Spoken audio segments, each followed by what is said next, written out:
welcome back to my show. Today we're making ice cream. It's my favorite. Enjoy!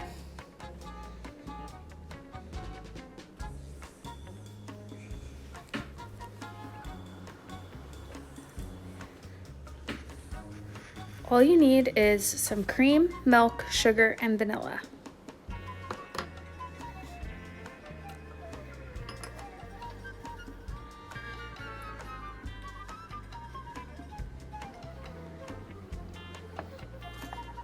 Just whisk it together.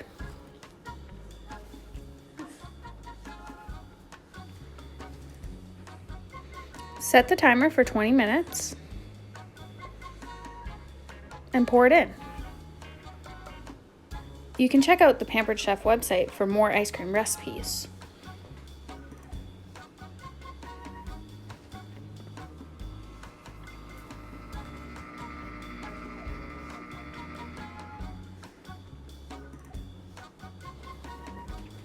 For soft serve, you only need to put the ice cream in the freezer for a couple hours.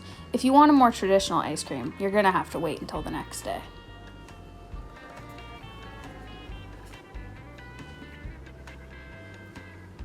And then you can add whatever toppings you want. We added some crushed up Twix bars. Thank you. See you next time. Oh, and don't forget to share my video. Please.